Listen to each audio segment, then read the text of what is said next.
दोस्तों नमस्कार। मैं श्यामनाथ यादव अम्बेडकर वादी। यह एक पोस्ट है। ये पोस्ट है मनरेगा को लेकर के कि कांग्रेस सरकार ने गरीबों के लिए दो चार पैसा कमाने के लिए मनरेगा कानून लागू किया था, जो कि काफ़ी फायदेमंद रहा। और इतना फायदेमंद रहा, कोरोना काल में जब आफत आई तो मनरेगा ने ही गरीबों को संभाला। और इसमें हुआ क्या कि अब मनरेगा का नाम बदलकर बीजेपी सरकार यानी खासतौर से मोदी मनरेगा की जगह जी राम जी लाए रहे, नहीं है, ला दिए। और इस पे जो है राष्ट्रपति का स्वीकृत भी हो गई। अब कानून भी यानी एक तरीके से पास हो गया, लागू हो गया। तो इसके इसमें फर्क क्या है? तो मनरेगा जो था, मनरेगा में एक किसी भी मजदूर को 100 दिन की गारंटी थी, और जी राम जी में ये गारंटी 125 दिन कर दी गई। तो इसका उसमें फ़र्क क्या है? फ़र्क ये है कि वह 100 दिन की गारंटी थी और 10 साल से मोदी सरकार है। तो इन 10 सालों में 100 की जगह 50-40 इसका रिकॉर्ड जो है अन्य समाचारों में। तो 40-50 दिन जो है रोज़गार दिया गया। तो मान लीजिएगा 50 दिन रोज़गार दिया गया, तो एक मजदूर 50 दिन काम किया और 50 दिन बैठा,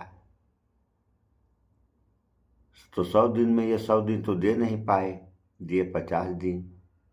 और अब कह रहे हैं हम 125 दिन देंगे। तो 125 दिन आप अगर दे रहे हैं तो 100 दिन में जब 50 दिन का काम दिए तो 125 दिन में भी 50 दिन का दे पाएंगे। इससे ज़्यादा कहाँ से लाएंगे काम? और अब जो है 125 आप कर दिए हैं, तो 125 में 50 को काम देंगे तो 75 बैठ जाएंगे।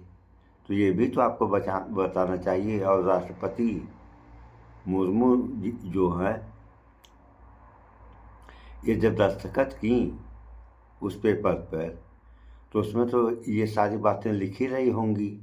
तो इनको पूछना चाहिए था इस बात को कि ये जो आप यही जो समाचार में हम बता रहे हैं, ये बात तो उनको पूछना चाहिए था कि अब तो 125 आप कर दिए और 50 दिन का अगर काम दे रहे हैं तो 75 दिन ये बैठेंगे। तो फ़ायदा किस हिसाब से है? तो फ़ायदा जो लागू कर रहे हैं वो फ़ायदा बता रहे हैं। फ़ायदा अगर उनको दिखा तो दस्तखत कर देनी चाहिए था। फ़ायदा नहीं दिखा तो दस्तखत किस बात का की है? और इसमें एक बात है, अब कांग्रेस है और बीजेपी है। तो कांग्रेस जो है ये महात्मा गांधी की विचारधारा पे चलती है। और महात्मा गांधी की विचारधारा क्या थी? महात्मा गांधी की विचारधारा आप लोग जानते ही हैं कि महात्मा गांधी ने कहा था कि लड़ाई लड़नी चाहिए और लड़ाई लड़ो, और वह लड़ाई अहिंसक होनी चाहिए। ये कांग्रेस की विचारधारा। अब आइए आप बीजेपी की विचारधारा पर। तो बीजेपी की विचारधारा खून खराबा वाली है। अरे गोडसे ने ही महात्मा गांधी को गोली मारा, और सावरकर और गोलकर कौन कौन है, ये एक विचारधारा है। तो अब कौन सी विचारधारा सही है? वही विचारधारा चलनी चाहिए। अगर विचारधारा गलत है तो विचारधारा जनता के हित में तो अच्छी नहीं रहेगी। तो इस बारे में एक लेख है, ये पोस्ट है। 20 साल पहले अपने गरीब भाई बहनों को रोजगार का अधिकार दिलवाने के लिए मैं भी लड़ी थी। आज भी इस काले कानून, यानी इसका पूरा नाम है, बहुत नाम भी बहुत कठिन ये लोग रखे हैं, वी जी राम जी के खिलाफ लड़ने के लिए प्रतिबद्ध हूँ। CPP चेयरपर्सन श्रीमती सोनिया गांधी जी, ये पोस्ट देखें आप लोग, ये पोस्ट है और ये लेख है। तो थोड़ा आप लोग भी विचार करें कि ये जो लेख है ये सही है तो कितना सही है, गलत है तो कितना गलत है। अब इसका दूसरा देखिए, ये कहना है प्रियंका गांधी का, इसका लेख है, यह बिल सबसे गरीब लोगों के लिए बहुत हानिकारक होने वाला है। मूल मनरेगा योजना की संरचना ऐसी थी कि केंद्र 90% फंड देता था जो ग्रामीण अर्थव्यवस्था की रीढ़ थी। अब फंड का बोझ राज्यों पर डालने से यह योजना खत्म हो जाएगी। कांग्रेस महासचिव और सांसद श्रीमती प्रियंका गांधी जी। तो ये प्रियंका गांधी का कहना है और ये भी आप लोग पोस्ट देखें, देखिए ये रहा पोस्ट। तो इन लोगों की विचारधारा ये है और उनकी क्या विचारधारा है ये आप लोगों ने देख ही लिया कि कहने को तो अब 125 दिन का रोजगार देंगे, 100 दिन में तो दे नहीं पाए 100 दिन, और 125 दिन कहाँ से देंगे, ये एक सोचने वाली बात है। तो यही सब जो हो रहा है तो कितना सही हो रहा है, कितना गलत हो रहा है, और गलत सही क्या हो रहा है, सब हमारे समझ से तो गलत हो रहा है। आप लोग थोड़ा सा समाचार को भी देख लें, समाचार कई हैं इसमें, लेकिन हमारी ऐसी व्यवस्था नहीं है कि हम खत्म करके नया कानून लाने की तैयारी कर रही है। महात्मा गांधी राष्ट्रीय ग्रामीण रोजगार गारंटी अधिनियम यानी मनरेगा को खत्म करने और एक नया कानून जिसे विकसित भारत गारंटी फॉर रोजगार एंड आजीविका मिशन यानी VBGRAMG लाने के लिए संसद में एक बिल पेश किए जाने की संभावना है। बताया जा रहा है कि लोकसभा को इसकी जानकारी दे दी गई है। कांग्रेस के वक्त में लागू ये कानून हर साल ग्रामीण परिवारों को 100 दिनों के वेतन रोजगार को कानूनी गारंटी देता है, लेकिन नए कानून में राज्य सरकारें अपने मद से इसमें ज्यादा खर्च करेंगी और गारंटी की अवधि भी 100 दिन से बढ़कर 125 दिन हो जाएगी। उधर कांग्रेस ने सरकार पर आरोप लगाया है कि ये कानून मनमोहन सरकार ने बनाया था, इसलिए नाम बदलने के लिए इसमें बदलाव किया जा रहा है। हालांकि बीजेपी ने आरोपों को खारिज कर दिया है। तो बीजेपी आरोपों को खारिज नहीं करेगी तो और करेगी क्या, उसको तो खारिज ही करना है, चाहे सही हो या गलत। सही गलत से क्या मतलब है किसी को भी। तो यही सब है, विचारधारा वाली बात होती है। अगर आदमी का विचारधारा सही है तो जो भी काम करेगा वह देश और जनता के विकास के लिए करेगा। अगर विचारधारा नहीं सही है तो जो भी काम करेगा वह देश और जनता के अहित के लिए करेगा। तो इस बारे में थोड़ा सा एक समाचार और हम आप लोगों को दिखा दे रहे हैं, देख लें थोड़ा सा। रोज लेने से पता क्या होगा, हमारी व्यवस्था नहीं है। अपनी स्क्रीन पर इन दो तस्वीरों को ध्यान से देखिए। एक है भारत की राष्ट्रपति और दूसरी पूर्व प्रधानमंत्री की पत्नी, जो कि 1 दशक तक यूपीए की सरकार भी चला चुकी हैं और अब राज्यसभा में सांसद हैं। लोग अक्सर कहते हैं कि गरीब का हाल, उसका दुख, उसकी समस्याएं गरीब ही समझ सकता है। मैंने गरीबी देखी हो वही समझ सकता है। और तो हमारे नॉन बायोलॉजिकल प्रधानमंत्री अक्सर भाषणों में कहते हैं कि मैं गरीब का बेटा हूँ, भाइयों बहनों, मैंने गरीबी देखी है, मेरी माँ दूसरों के घरों में बर्तन धोया करती थी, इसलिए मैं गरीब की समस्या जानता हूँ। मगर हाल फिलहाल में इसी सरकार ने जो किया है वो इस बात का प्रमाण है कि भारत के प्रधानमंत्री ने या तो गरीबी नहीं देखी है, या अगर देखी भी है गलती से तो उसे कभी समझ नहीं पाए, या गरीब शब्द उनके लिए सिर्फ एक राजनीतिक मोहरा है, एक जुमला है। लेकिन आज हम लोग इन दो महिलाओं की बात करने आए हैं। राष्ट्रपति द्रौपदी मुर्मू ओडिशा के मयूरगंज जिले के एक आदिवासी परिवार से आते हैं। उनके पिता किसान थे, कुछ समय तक पंचायत स्तर के जनप्रतिनिधि भी थे। यानी कहा जा सकता है कि अत्यंत गरीबी भले ही न देखे हों मगर ऐसे भी नहीं रही होंगी कि जो चाहे वो मिल जाए, और कम से कम अपने आसपास तो गरीबी का माहौल देखा ही होगा इन्होंने। लेकिन जब बात सोनिया गांधी की आती है तो ये कहा जा सकता है कि शायद ही उन्होंने गरीबी के उस माहौल में कभी जीवन यापन किया हो जिस माहौल में देश में मनरेगा में काम करने वाले मजदूर रहते हैं। यानी उस आर्थिक स्थिति में तो शायद ही। सोनिया गांधी के बारे में जो बता रहे हैं वह सही बता रहे हैं, क्योंकि सोनिया गांधी इटली से हैं और इटली की जो गरीब हैं, यहाँ के अमीर भी, ये तो कहने वाली बात नहीं है कि एकदम वो ऐसे नहीं होंगे, बहुत से हैं, लेकिन वहाँ के जो गरीब हैं ज़्यादातर यहाँ के अमीर भी शायद वैसे न हों, इसलिए ये गरीबी कहाँ से देखेंगे। और लेकिन जब बात देश के गरीब, सबसे गरीब वर्ग के और उनके लिए काम करने की आती है तो राष्ट्रपति द्रौपदी मुर्मू और सोनिया गांधी की कलम से क्या निकलता है ये समझना बड़ा जरूरी है, क्योंकि हाल ही में इन दोनों महिलाओं ने अपनी कलम उठाया और उस कलम से इस देश के गरीबों के लिए जो निकला है उसे देखने के बाद एक बात तो साफ हो जाएगी कि गरीबों का भला करने के लिए गरीबी देखना या गरीब परिवार में पैदा होना जरूरी नहीं है। ठीक वैसे ही जैसे किसी जाति, समुदाय या वर्ग विशेष का भला करने के लिए उसी में पैदा होना जरूरी नहीं है। आज ये चर्चा अत्यंत आवश्यक इसलिए है क्योंकि राष्ट्रपति द्रौपदी मुर्मू ने मोदी सत्ता के नए कानून पर हस्ताक्षर कर दिया है और उस कानून के बारे में सोनिया गांधी ने जो द हिंदू में एक आर्टिकल लिखा है उसे पढ़ने समझने के बाद आप सबके सामने एक बेहद महत्वपूर्ण तस्वीर साफ होने लग जाएगी। इसलिए पूरी कहानी एकदम टकटकी लगाकर सुनिएगा। अच्छा, पिछले दिनों मैंने कहा था जब केरल में क्रिसमस के कार्यक्रम को लेकर आरएसएस के लोगों ने कह दिया, डाक विभाग के लोगों से, कि आरएसएस वाला गाना गाना पड़ेगा और उन्होंने मना कर दिया तो कार्यक्रम रद्द करना पड़ा।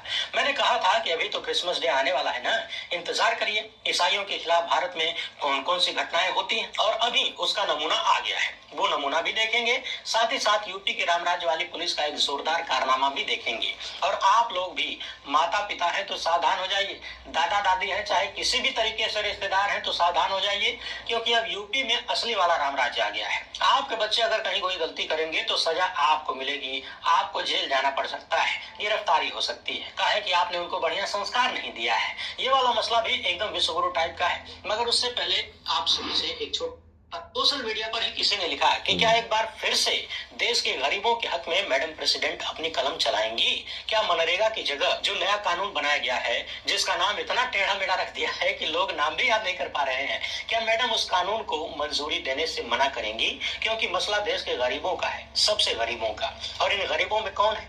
आदिवासी हैं, दलित हैं, अल्पसंख्यक हैं, अति पिछड़े लोग हैं। ज्यादातर बड़ी संख्या में वही लोग मनरेगा में काम करते हैं और तो और पुरुषों की अपेक्षा महिलाओं की संख्या ज्यादा है। वो अलग बात है कि राष्ट्रपति बनने के बाद से ऐसे तमाम मामले सामने आए जब राष्ट्रपति महोदया की तरफ से सत्ता से टकराने और जनहित के मुद्दों पर कुछ करने का यानी कुछ नहीं करने का मामला सामने आया, कुछ नहीं किया, मगर फिर भी लोग उम्मीद लगा रहे थे, सवाल कर रहे थे। हालांकि 21 तारीख को यह बात साफ हो गई कि मैडम ने कुछ ही घंटों के भीतर मोदी सत्ता के फैसले पर अपनी मुहर लगा दिया और लोग कहने लगे कि पता नहीं मैडम ने पूरा विधेयक पढ़ा समझा भी या नहीं, इतनी जल्दीबाजी में सब कुछ जो हो गया। और यदि पढ़ा समझा इसके बाद हस्ताक्षर किया तब सवाल और बड़ा है कि गरीबी देखने और गरीबी में जीवन यापन की समस्याओं को समझने के बाद भी उन्होंने ऐसे कानून को मंजूरी कैसे दे दी। अब आप सोचेंगे कैसा कानून, तो पहले भी हमने इस पर विस्तार से बात किया है। हालांकि ये भी महसूस किया है कि जब जब हम इस मुद्दे पर बात कर रहे हैं यानी मनरेगा के खात्मे और नए कानून के थोपने की, तो YouTube पर व्यूज काफी कम हो जा रहे हैं। पता नहीं दर्शक कहां चले जा रहे हैं या फिर उन तक वीडियो पहुंचने ही नहीं दी जा रही है, मगर फिर भी हम बात तो करेंगे। और इस बार बात हम नहीं, कांग्रेस सांसद सोनिया गांधी की कलम से जो बात निकली है वो बात बताएंगे। अपनी स्क्रीन पर द हिंदू का ये एडिटोरियल देखिए, इसे सोनिया गांधी ने लिखा है और कह रही है कि मनरेगा को मोदी सरकार ने एक झटके में खत्म नहीं किया है, बल्कि बुलडोजर चला के धीरे धीरे चरणबद्ध तरीके से इसको ढाया गया है।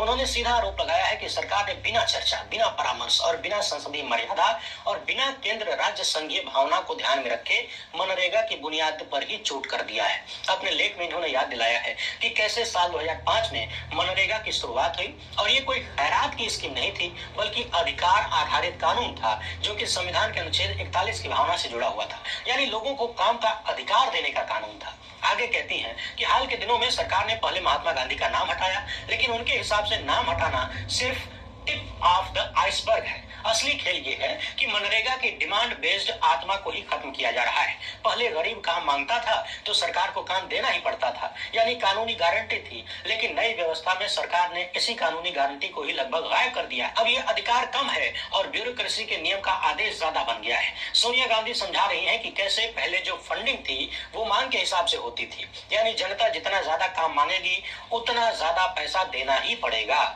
लेकिन अब बजट पहले से निर्धारित हो जाएगा और उसी के हिसाब से राज्यों को काम देना होगा, यानी एक पाबंदी लगा दी गई है। मतलब अब गरीब की जरूरत नहीं, केंद्र सरकार की प्राथमिकता तय करेगी कि किस राज्य में कितने दिन काम चलेगा कि नहीं चलेगा।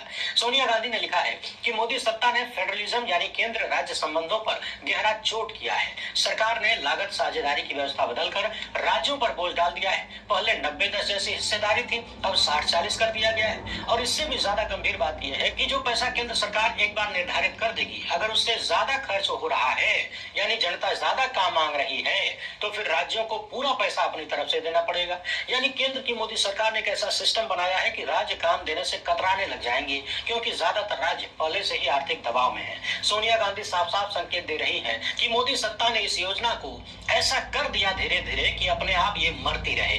सरकार सीधे सीधे बोलेगी नहीं कि मनरेगा खत्म कर रहे हैं, लेकिन नियम ऐसे बना दिए जाएंगे कि योजना दम तोड़ देगी। इसके बाद सोनिया गांधी मनरेगा के डिसेंट्रलाइज्ड ढांचे की बात करती हैं और बता रही हैं कि कैसे 73वें संविधान संशोधन की भावना के तहत ग्राम सभा, ग्राम पंचायत की भूमिका स्थानीय जरूरत के हिसाब से योजना बनाने जैसी चीजों को ध्यान में रखती थी। उन्होंने आरोप लगाया है कि सरकार ने इस स्थानीय लोकतंत्र को कमजोर करके योजना को टॉप डाउन बना दिया है और उसे केंद्र सरकार की प्राथमिकताओं से जोड़ने की दिशा में ढकेल दिया है। सोनिया गांधी ने उस सरकारी तर्क पर भी जवाब दिया है जिसके तहत सरकार बार बार कह रही है कि पहले 100 दिन की रोजगार की बात थी, अब 125 दिन दिए जाएंगे।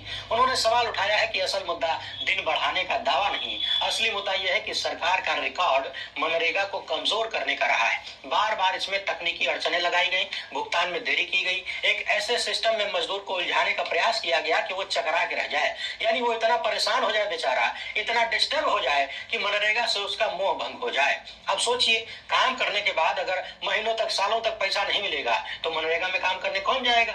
इसी तरह धीरे धीरे इसको बदनाम करके समाप्त करने की प्लानिंग है। इसके बाद सोनिया गांधी बताती हैं कि मनरेगा ने ग्रामीण भारत में क्या बदला था। वो कहती हैं कि इस योजना ने करोड़ों लोगों की मजदूरी में सुधार किया, यानी मजबूरन औने पौने दाम पर निजी लोगों के यहाँ जाकर मजदूरी करने से छूट मिली, लोगों को एक ऑप्शन मिल गया।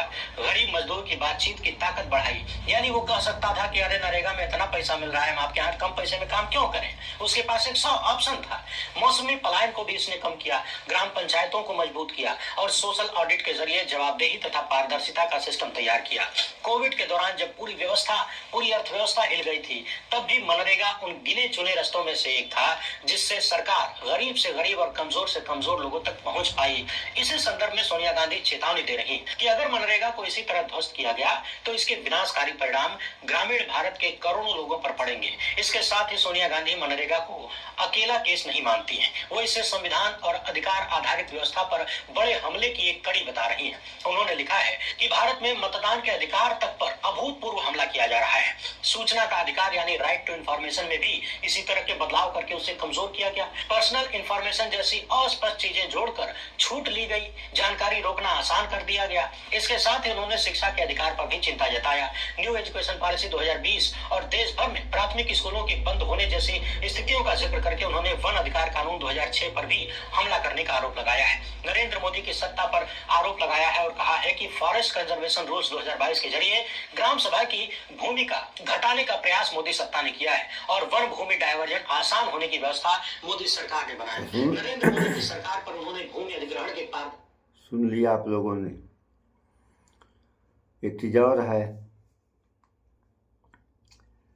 इस देश में बीजेपी वाले खासतौर से महात्मा गांधी की बुराई करते हैं और आप लोग देखें, महात्मा गांधी के साथ साथ और लोग हैं जिन लोगों की तमाम मूर्तियां विदेशों में लगी हुई हैं और खुद प्रधानमंत्री नरेंद्र मोदी कहीं भी जाते हैं, अभी अमेरिका गए थे, यानी ये जहाँ भी जाते हैं तो वहाँ महात्मा गांधी के मूर्ति के आगे सर झुकाते हैं और यहाँ क्या उनके साथ हो रहा है ये तो आप लोग भली भांति जान रहे हैं। सो इस वीडियो में इतना ही। भाईचारा बनाकर रहें, स्वच्छता अपनाएं, शुद्ध खाएं, स्वस्थ रहें, शिक्षित बने। जय विज्ञान, जय संविधान। नमस्कार।